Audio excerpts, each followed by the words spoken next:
Timnas Indonesia U22 memasuki SEA Games 2025 dengan target resmi medali perak, meski pemain abroad ikut dipanggil untuk memperkuat skuad. Target ini muncul dari hasil evaluasi besar yang melibatkan Kemenpora, KONI, dan federasi terkait yang menilai kondisi nyata setiap cabang. Dalam pertemuan itu, masing-masing pihak diminta memberikan gambaran objektif soal kesiapan tim dan peluang di turnamen. PSSI menyebut target perak bukan keputusan sepihak, melainkan kesepakatan bersama yang dianggap paling masuk akal.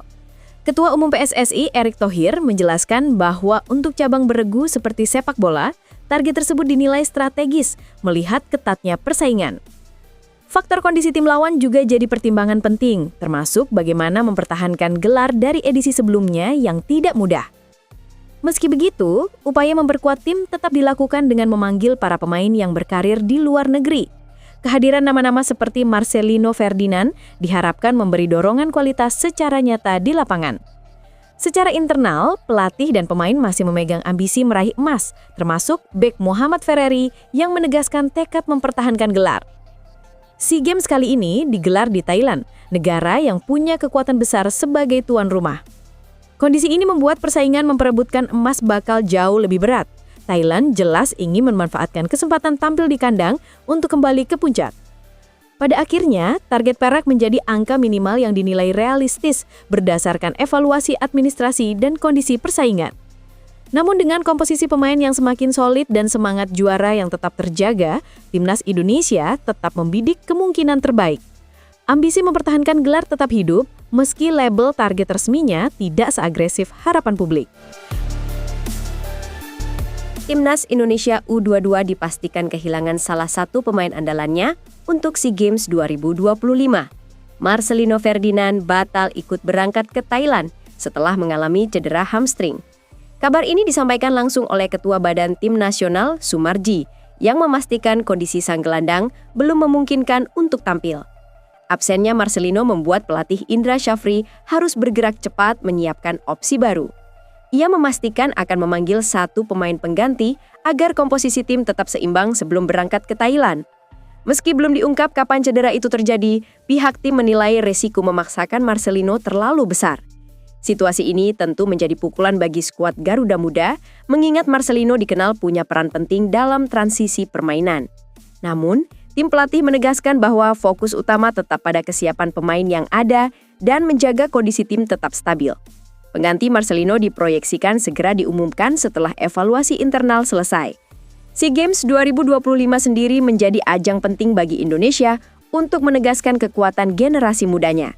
Dengan waktu persiapan yang terus berjalan, tim berharap kehadiran pemain baru bisa menutup kekosongan yang ditinggalkan Marcelino. Garuda Muda tetap ditargetkan tampil kompetitif meski menghadapi kendala di menit akhir. Kondisi ini juga mengingatkan bahwa persiapan menuju turnamen besar selalu penuh tantangan. Timnas U22 kini harus beradaptasi cepat dan memastikan seluruh pemain siap mental maupun fisik. Tanpa Marcelino, perjalanan menuju Thailand tetap berlanjut dengan harapan baru serta tekad mempertahankan performa terbaik. Bursa pelatih Timnas Indonesia makin mengerucut dan kini tinggal menyisakan 2 kandidat kuat. Situasi ini muncul setelah beberapa nama yang sebelumnya ramai dirumorkan ternyata tak lagi memungkinkan untuk direkrut. PSSI sendiri masih bergerak mencari sosok baru pasca pemutusan kerjasama dengan Patrick Kluivert yang gagal membawa Indonesia ke Piala Dunia 2026. Timur Kapadze menjadi nama pertama yang bisa dicoret dari daftar.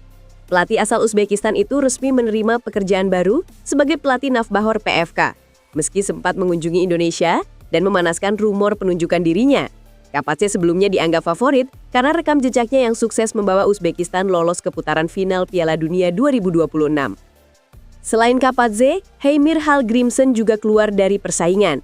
Pelatih yang sempat terancam di timnas Irlandia itu justru membawa timnya menang 2 kali secara mengejutkan, termasuk melumat Portugal yang diperkuat Cristiano Ronaldo. Performa itu membuat Irlandia lolos ke playoff dan Federasi Sepak Bola Irlandia berniat memperpanjang kontraknya hingga melewati Maret 2026. Dengan tersingkirnya 2 nama tersebut, bursa pelatih Indonesia kini tinggal bertumpu pada Giovanni van Bronckhorst dan John Hartman. Van Bronckhorst masih terikat sebagai asisten pelatih Liverpool, namun posisinya ikut goyang seiring performa buruk klub musim ini. Kondisi itu membuka peluang dirinya untuk mempertimbangkan tawaran baru. Sementara itu, John Hartman muncul sebagai kejutan setelah laporan Sky Sports menyebut ia sudah menjalani wawancara dengan PSSI. Hartman dikenal sebagai pelatih dengan pengalaman membangun tim nasional dan kini masuk dalam radar utama federasi. Hingga saat ini, PSSI belum memberikan konfirmasi resmi mengenai siapa yang akan dipilih. Namun, deretan situasi terbaru membuat dua nama tersebut menjadi kandidat paling realistis untuk menukangi timnas Indonesia ke depan. John Hartman kembali jadi sorotan setelah namanya disebut mengikuti proses wawancara PSSI bersama Giovanni van Bronckhorst. Kabar ini mencuat dari jurnalis Inggris yang menyebut kedua pelatih tersebut sedang dipertimbangkan untuk memimpin timnas Indonesia. Kehadiran jajaran petinggi PSSI di Eropa makin memperkuat sinyal bahwa proses seleksi memang sedang berjalan intensif. Meski tak sepopuler Van Bronckhorst, Hartman punya pengalaman kuat di level tim nasional. Ia memulai karir sebagai pelatih tim putri Selandia Baru sebelum pindah ke Kanada dan mencatat sejarah penting. Bersamanya, Kanada lolos ke Piala Dunia 2022 untuk pertama kalinya setelah absen selama lebih dari 3 dekada. Capaian itu membuat dirinya dipandang cocok untuk negara yang ingin membangun identitas permainan jangka panjang. Dalam 5 tahun menukangi Kanada, Hartman mencatat puluhan kemenangan dan membawa timnya tampil lebih berani. Ia dikenal memakai pola 3-4-3 dengan eksplorasi sisi sayap yang agresif, sebuah gaya yang cukup akrab bagi para pemain Indonesia. Formasinya juga fleksibel dan bisa berubah menjadi 4-4-2 atau 4-2-3-1 saat tim masuk fase bertahan. Sistem Hartman biasanya dimulai dari gelandang bertahan yang menjemput bola, lalu mengalirkannya cepat ke pemain sayap. Cara ini membuat transisi serangan Kanada sering terlihat eksplosif. Namun, Hartman juga punya catatan kurang mulus ketika menangani Toronto FC yang dipenuhi pemain bintang.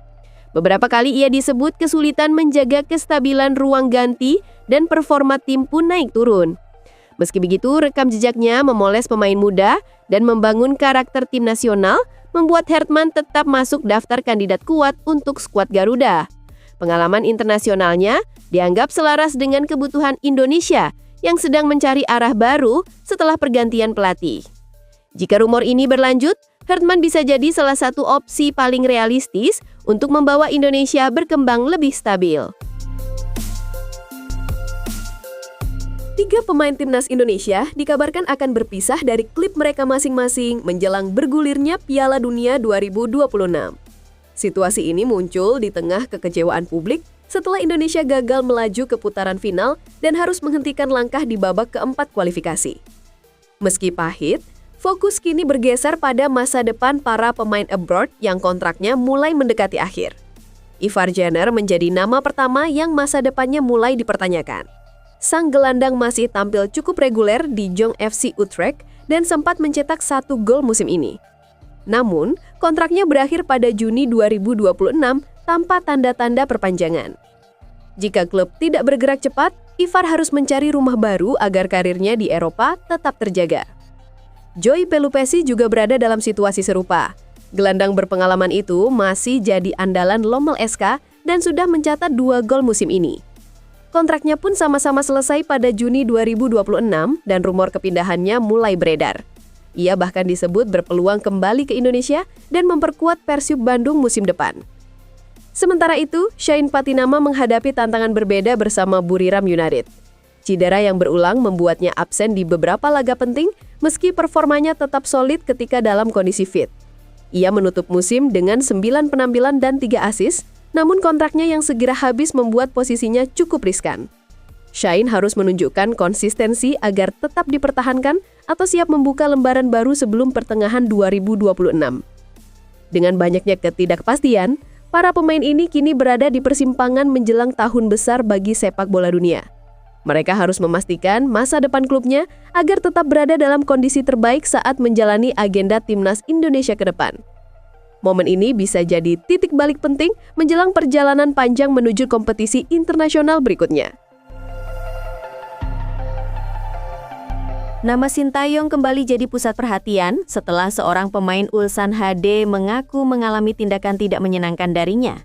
Bek Ulsan, Jung Sung Hyun, menyebut pernah mendapat tamparan dari Sin dan merasa tindakan itu tidak bisa diterima dalam kondisi apapun. Ia juga mengungkapkan, para pemain asing pernah merasakan kekerasan verbal meski tidak dijelaskan secara detail. Pengakuan Jung membuat suasana internal Ulsan HD kembali memanas, terutama karena isu ini sebenarnya sudah ramai sejak Oktober 2025.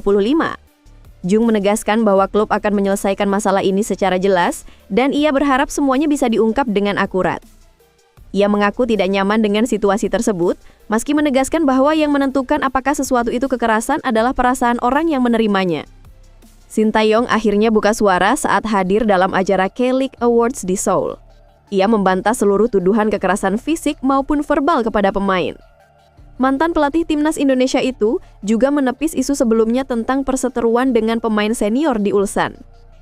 Ia menyatakan siap mempertaruhkan karirnya dan berhenti melatih jika terbukti melakukan tindakan seperti yang dituduhkan.